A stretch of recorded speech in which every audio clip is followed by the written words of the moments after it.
皆さんこんにちは、ネストリングスです。今回はこちら、新しく発売されたエンペラーマイトとウルフハントの新パーツを使って 3on3 バトルをやっていきたいと思います。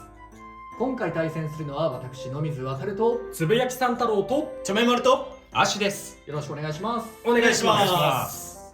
それではやっていきましょう。行きましょう。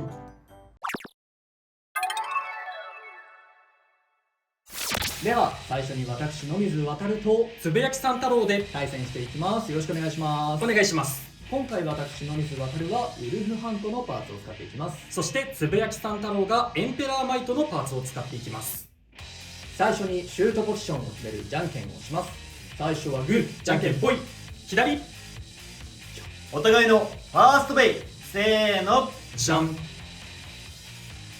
エンペラーマイト H160LR、 ウルフハント W060H。 ファーストバトル、レディーセット、3、2、1、ゴーシュ。さあエンペラーの重さで弾き出してくれ。いい感じに当たってない場所にはいるけれど守りつけながら、おお、めっめっちゃいいちゃ飛んだ。の入った。スタミナ勝負だとどうなんだ。お、いやどうだ、今のきついか今のだいぶお互いきつそう。おあー互いきつそう。きつい。オッケー。スピンフィニッシュ、ウルフハントに1ポイント。よーし。お互いのセカンドベイ、せーの、じゃん。ウィザードロッド OP、 ケルベロスブラスト F960B。 セカンドバトル、レディーセット、3、2、1、ゴーシュ。さあオペレートは今防御モードで使っています。なるほど、聞きたいこと言ってくれた。じゃあ実務勝負になるのかな。そう、その予定だけどどうだろうね。オペレートがね結構重たいラチェット一体型ビットだから、そこがどう作用してくるのかみたいな。そしてウィザードロッドだもんね。うん上の持久力は申し分なし。動き自体は安定しているが、後半でどれぐらいブレてしまう。いやー、あーでもお互いでは跳ねてるな。お互いではあるけあ、ど、これはいけるか。姿勢制御はこっちの方が優秀。ナイス。スピンフィニッシュ、ウィザードロッドに1ポイント。やったぜ。お互いのサードベイ、せーの、じゃん。シャークギル M85GP、 クロックミラージュ 455LO。 サードバトル、レディーセット、3、2、1、ゴーシュ。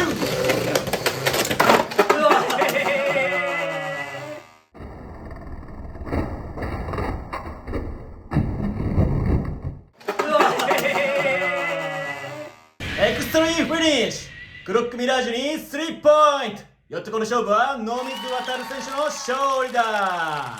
いやー、あんまりこう喜ばしいって感じの勝利ではなかったね。結構シャークギルが軽いから、うんそういうとこもあったのかな。こう上にポーンって飛んでっちゃうみたいなね。かもしれないね。はい、次はちょめまるとアッシュで対戦していきたいと思います。今回はちょめまるがウルフハントのパーツを使っていきます。そしてアッシュはエンペラーマイトのパーツを使っていきます。最初はグー、じゃんけんぽい。左でお互いのファーストベイ、せーの、ジョン。エンペラーマイト H960LR、 ワイバンホバー 965DB。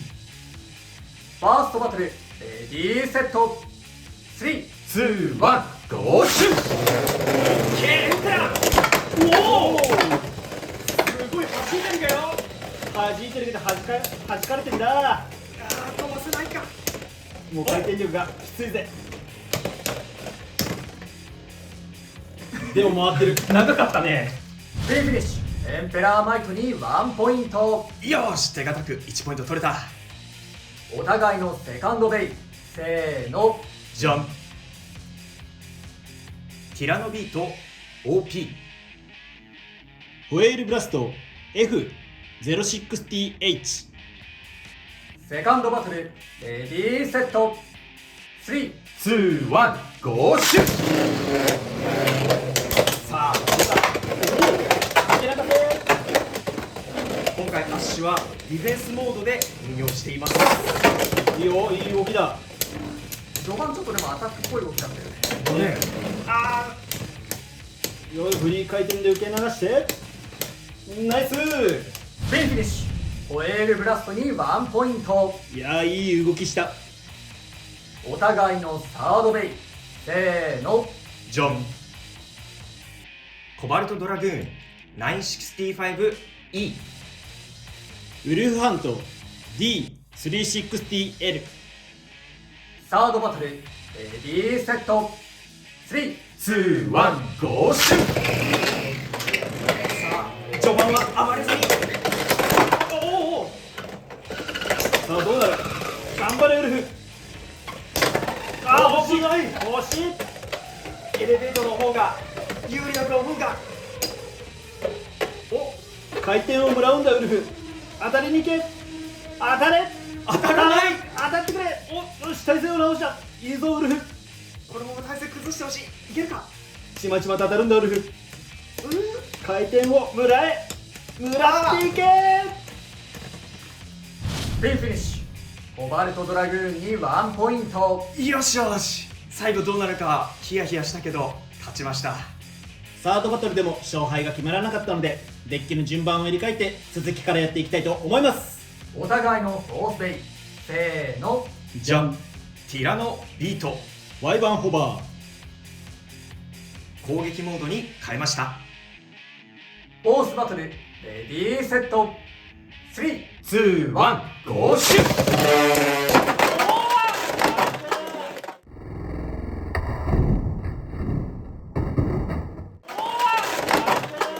ファーストフィニッシュ。ティラノビートに2ポイント。ということで、この 3on3 バトルの勝者はアッシュ。やったぜ。めっちゃ嬉しい。次はつぶやきさん太郎とチョメマルで対戦していきます。お願いします。お願いします。今回はつぶやきさん太郎がウルフハントのパーツを使っていきます。そしてチョメマルがエンペラーマイトのパーツを使っていきます。最初はグー、じゃんけんぽい。左、お互いのファーストベイ。せーの。じゃん。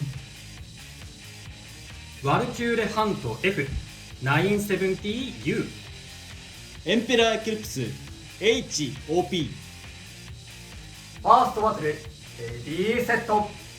3、2、1、ゴーシュ。いけエクリプス。ナイス。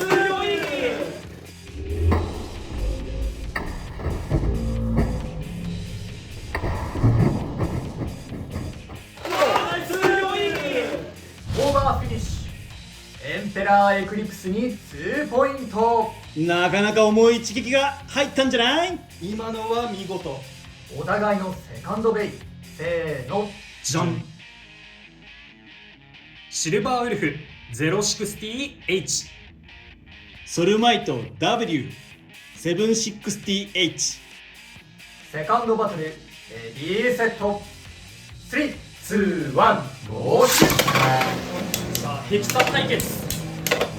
ヘキサ対決なのでちょっと強めに打ったが暴れずに済んでよかった。こっちも強めに打っといた。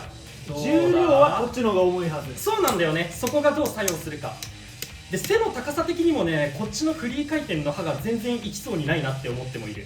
ただカスタムラインだから姿勢が崩れるかもしれないからちょっとね分かんない、今めっちゃ綺麗だね。でもソルマイト確かに。中央でめっちゃどっしりと構えとるわ。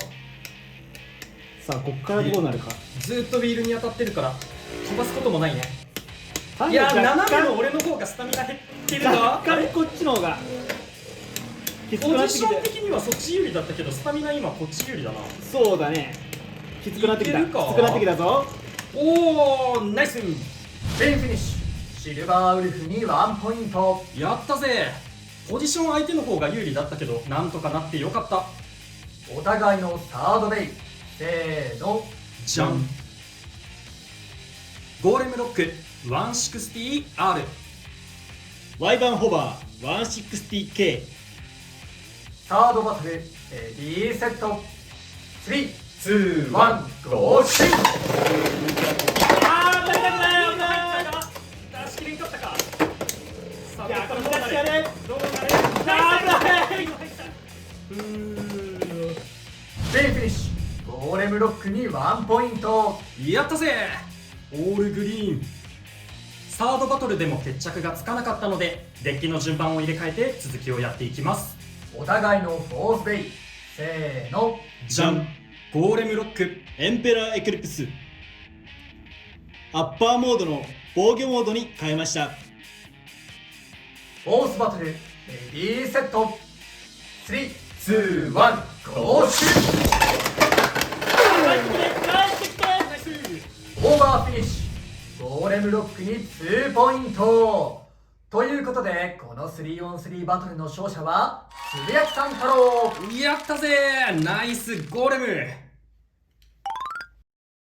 最後は私野水航と足で対戦していきます。よろしくお願いします。お願いします。今回は私野水航がエンペラーマイトのパーツを使います。そしてアッシュはウルフハントのパーツを使っていきます。最初はグー、じゃんけんぽい。こっちでそれではお互いのファーストベイ、せーの。じゃん。ウルフハント B360B。 エンペラーブラスト H OP 攻撃モードにモードチェンジしました。ファーストバトルレディーセット。3、2、1、ゴーシュ。フ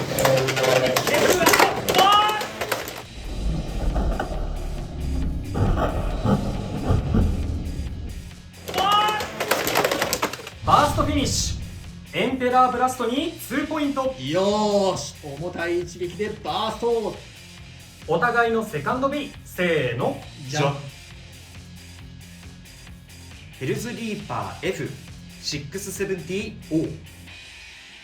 ケルベロスマイト W 160R。 セカンドバトルレディーセット。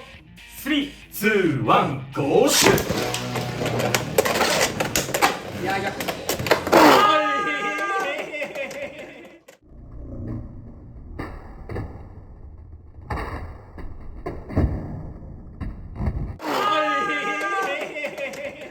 エクストリームフィニッシュ。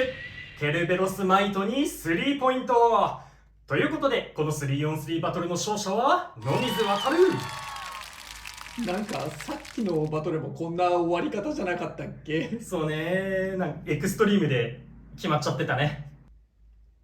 3on3 バトルの決着はつきましたが、最後の1期もやっていきたいと思います。お互いのサードベイ、せーの。じゃん。ケルベロスフレイム T060FB。 シャークギル 455LR。 サードバトルレディーセット。3、2、1、ゴーシュ。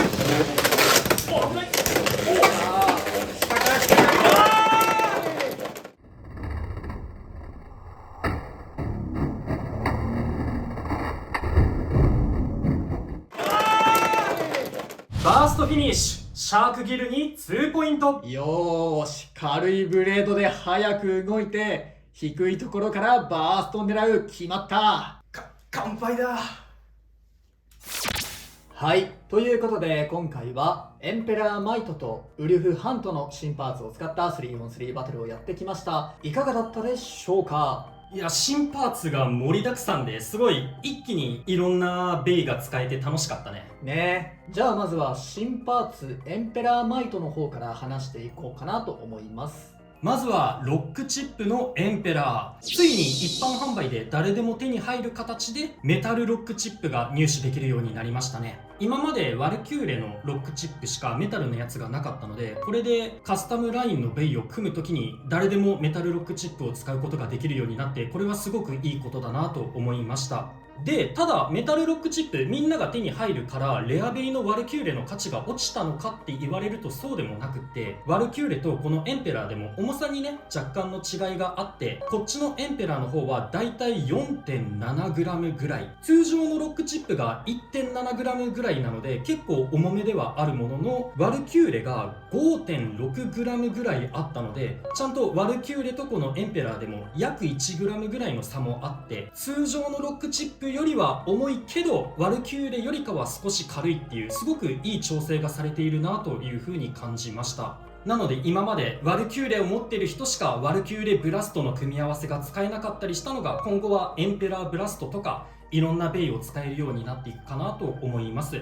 重さも増せるし、重心も中心に寄ってくるのでね、ベイの動きとかもちょっと変わってくるので、いろんなカスタマイズの組み合わせが楽しめていいのかなと思いました。そして次に新しいメインブレードのマイト、かなりね重量が重くていいブレードだと思うんですが、使ってみた感想としてはなんとも言えないっていう感じが正直な感想ですね。まあバランスタイプって感じだよね。そうですね、飛び抜けてアタック力が強いとか飛び抜けて持久力が強いとか、そういったところがあんまりなくて、全体的に本当にバランスはいいんですが、突出した性能がないからちょっとカスタマイズが迷うというか、うまい使い方がなかなか見つからないなというのが正直な感想ですね。そうだね。ただマイトの一番の特徴としては、こいつもやっぱり重さが売りで、今までね一番重かったメインブレードがブラストだったんですけど、ブラストよりもちょこっとだけマイトの方が重いっていうことで、その一番重いメインブレードっていうところはこいつだけの個性かなとは思いますね。